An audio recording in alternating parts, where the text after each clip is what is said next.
The elf prays hard, his eyes tight shut. Soon, Delius will give us the power to smash the ring and all our enemies. That you have faith in Delius surprises me. I suspect you mock me. I do not have time for trifles. He closes his eyes once more and returns to his prayers. Godwoken, the mother tree calls you. Follow the spirit. Climb to the heart of the tree. The mother awaits. I am at the ready.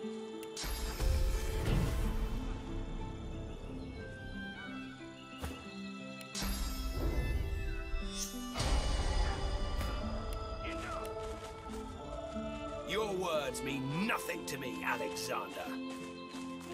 I will have your head, Seeker. Be at ease, Magister Rowe. Weapons down. Gareth, I have done you a grave injustice. I was deceived, and I was too weak, too naive to see it. Alexander holds his hands outwards towards Gareth, his blade resting flat across his palms, a gesture of goodwill and peace. Whatever Alexander's reply might have been, it is drowned by Gareth's alarming chuckle. Godwoken, have you come to witness the death of the noble coward? How fortunate. You can tell the tale of Lucien's other wayward son. This slug defends his own cruelty on the basis of ignorance. He expects me to forgive him for everything he's taken from me. Every fallen seeker, every friend, every slain Godwoken. This, after I dedicated my life to serving his father's every whim and wile. I've forgotten nothing. Alexander, you are the sinner, yet the gods have allowed us to suffer for it. I would kill you 100 times over if given the chance.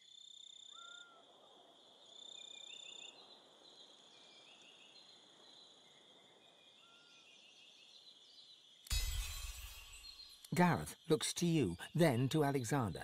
He digs his teeth into his lower lip until blood seeps out from the tender skin. The silence is thick, yet neither Gareth nor Alexander move. You are not Damien. You are not Damien. Damien. My sins have been as great as yours, Alexander. I've just been too blind to see them. It's just your father. You could forgive Alexander when I could not, Godwoken. I hope you show me the same kindness. I will meet you aboard the Lady Vengeance when you are ready.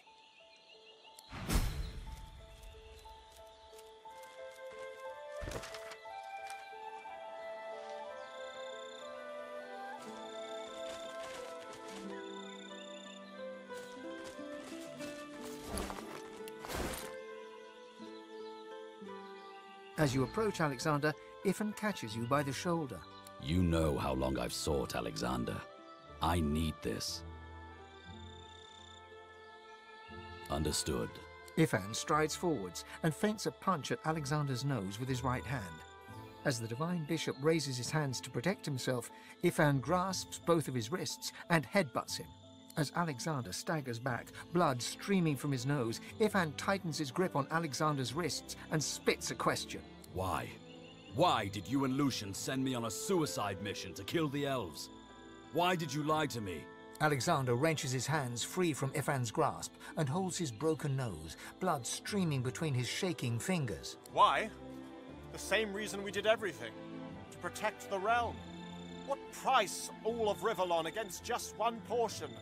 Any divine would do the same if it meant saving everything. You should be proud my father picked you. His best right-hand man. He knew you would make it. But he also knew that if he told you the truth, you would falter. He knew you well, Ifan. He knew you'd have to be tricked. But I'm his son.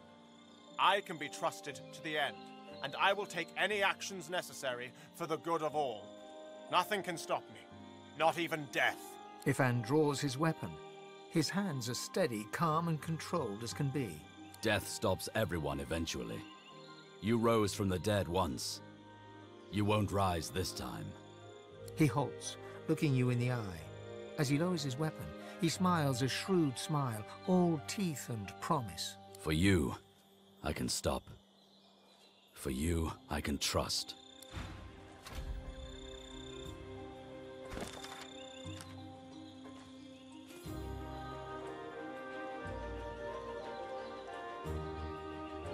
Alexander knew. Lucian knew.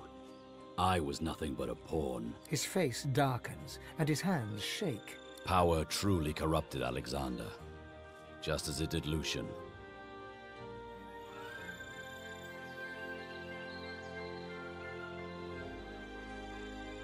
He raises one eyebrow and folds his arms protectively across his chest. We'll see. We'll see.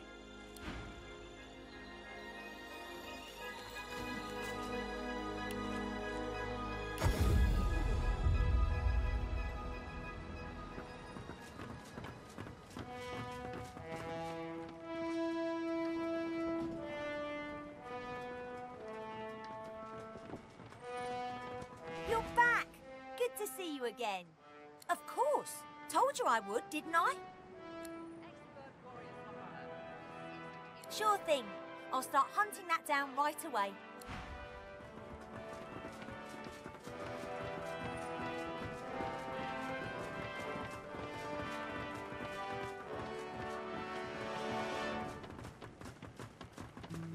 Gareth speaks in a clipped rhythm. You've got a lot going on, Godwoken, so I won't take up your time. And you shouldn't take up mine. The Nameless Isle awaits. I will scout ahead, look for signs of the Council, and report to you. I depart as soon as we drop anchor. Gareth's brows furrow. His thoughts are many, but he's clearly unwilling to share even one. You don't look very divine to me. What are you waiting for? Ugh. Let them tear each other to scraps for all I care. You need to ascend. Everything else is a distraction. Please tell me you understand that. I'll kill you and then myself if I find out I brought you all the way here for nothing.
You wonder if this is what you think it is, an imp-built pocket realm. Within the Crimson Crystal, a galaxy of stars seems to twinkle, and beyond the stars lies a strange and wondrous realm. It's as you'd hoped. The stars swirl and move, and form a face, the face of an imp. Looky, looky, looky here. What's red and black and blue all over? Oh. Rightly, rightly, rightly, right. Oh, very rightly, right. Come inside. The face dissolves, and the stars begin to swirl. And so too does your head, as you are taken to...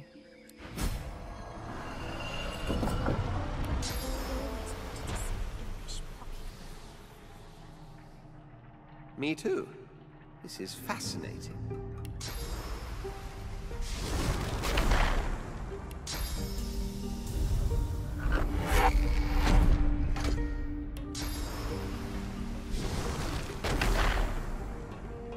The machine is manipulating time itself. I'm in a hurry here.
Hostile threat detected.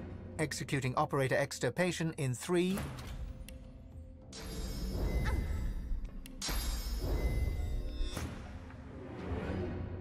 2,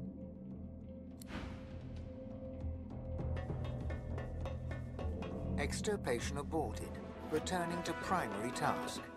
On touching the glowing ball of light, text appears before your eyes. Threat de-escalated. Returning to primary task. Answer search running. What is the universe? Answer not yet found. Search incomplete. Estimated search time 358,910,227 years. Estimated search time 358,910,227 years.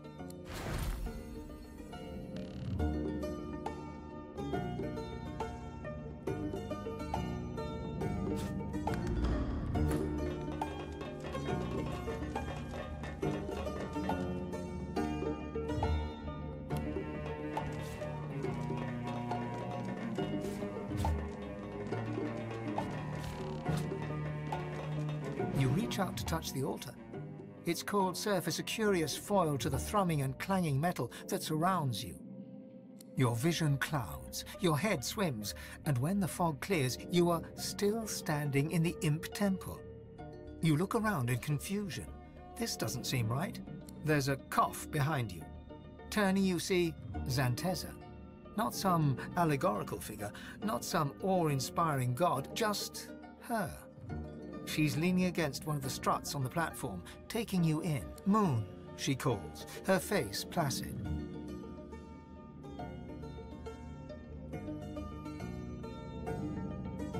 There's a sigh as she rubs the bridge of her nose. Scholars, always thinking too much and knowing too little. But perhaps you're not a lost cause. She thinks you still might be able to do the right thing.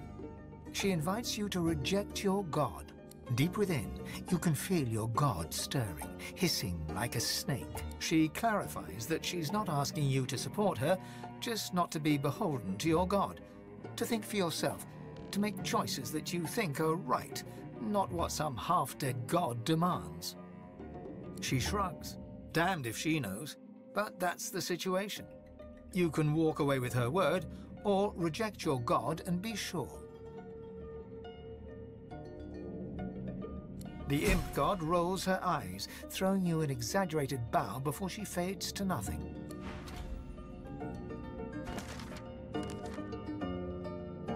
You reach out to touch the altar.